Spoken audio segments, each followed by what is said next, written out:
Welcome back. We're talking about dips being bought not only in the equity markets but also in the commodities market. After a big rally in gold, we saw gold prices correct over the last few trading sessions, and now looks like there is some recovery out there. Manisha, as always, joins in with an expert and her own expert analysis as well. Manisha. Thank you for that. Well, I have two experts right now to get a sense on what's happening in the global markets and the Indian space as well. I have with me Jonathan Bharat who's from Probus Securities, and I also have Mr. Surendra Mehta, who's director at India Bullion and Jewelers Association. Gentlemen, thank you so much for joining us. Jonathan, I want to start with you and get an understanding what we actually saw in the international markets in last couple of days in sense of correction, and that being quickly bought into as well. Clearly, the fundamentals are still uncertain. How did you see the last 48 or 72 hours, and what's your sense on how we headed to close this week? Manisha, good morning. No problems there at all. Look, I think the general view was that there was obviously a very long market. We know in the bullion sector in gold and silver, a very long market there, and we're just seeing a massive liquidation. I think that where people are getting the sense that if there is a vaccine for COVID, what does that actually mean in terms of the market, in terms of stimulus? And I think that's where we've seen that sell-off. I think the general view that we're seeing is that if there is a proven vaccine for COVID, monetary policy will change. It won't be as loose as what it was. Therefore, we have a fundamental change in the macros for gold, and as a result of that, we've seen that sell-off. But that still has to be proven. That's why we're seeing support. I expect the market to stay where it is around this level, if not have a test back to the top side. As to whether it breaks through 2050, that's a different story. Jonathan, also, what's your sense for the rest of this year now? Because much of the uncertainty already is in the prices, especially when we saw 40 and 50% of gains in gold and silver. Would you say that we've already done the highs of this year, or are we looking at more all-time highs before we end 2020? I think that 2050, around that area, I think that is a high for the year, unless we get a change in terms of what's happening with this virus. The market certainly run the gauntlet in terms of the sustainable loose monetary policy, but that all might change, and that changes with the change in the direction of the virus. So, yes, I think that we have come close. We are pretty much at the high. I would like to test it again to confirm it is the high, but I don't see prices getting further through that 2070 level unless we get a fundamental change in what's happening with the virus. So there is a bit of an if and but the prices are expected to see further highs from here as well. I also want to include Mr. Mehta in the conversation. Mr. Mehta, what is your sense when it comes to the demand part of it? Because we do hear that there are some redemptions that ETFs have seen in the global markets and the Indian markets as well. But these are, again, early trends. We've seen a recovery come in pretty soon. How are you looking at the buying trends, especially with a bit of a correction that perhaps some investors were waiting for in any case? As far as buying is concerned in the Indian market, the buying is still far away from the normal buying, which used to be last year.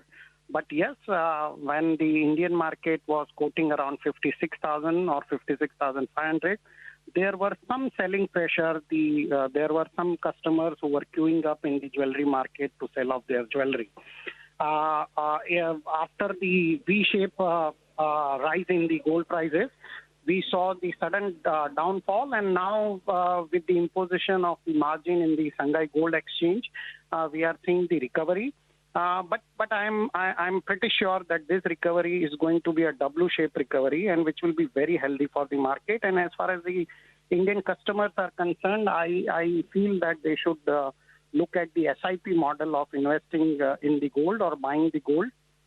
Yes, the demand is yet to generate in comparison to last year, but everybody is now hopeful with the price getting corrected and settling near 50,000 or 50,000 or 52,000. And the festival season is on. The demand is likely to increase in the next 1 month or so. So, Mr. Mehta, I want to put three scenarios on the table for you. One, there are a lot of people who have already bought in past many years, are perhaps counting their gains right now. What should they be doing? Should they continue to hold their levels? If there's a new investor, would you advise these current levels to go on for a buying? And would you totally tell investors to keep away from short sales here?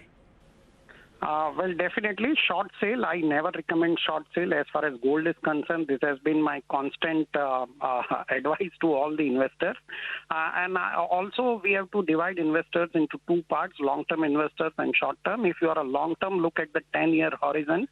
But if you are a short-term, keep booking profit at each of your target and start with the new position, though it may cost little brokerage to you, but it is always advantageous. As far as the long-term investors 10-year horizon is concerned, we have seen that the recovery rate is almost 9.73% compounded annual growth. So I think they are at a much better investment opportunity when the 10-year horizon is concerned.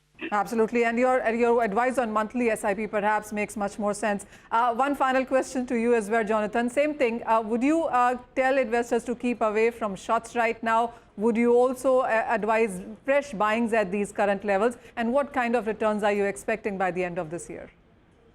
Yeah, no, Manisha, I think at this level you can have a look at buying it. I don't think there's too much of an issue. But that will only be a short-term gain, and I think I'd only ever add on to positions if we actually broke through that 2050. But I think this is a good opportunity there for that short-term trade if people are looking at it. When I look at where I think we'll be for the year, look, it's already reached my targets. So I think at the end of the day, I would think prices would actually sort of level off, if not come off. So I think if we do get a rally, profit takers will come into the market. Very hard to say, given we've still got some macros still out there undecided.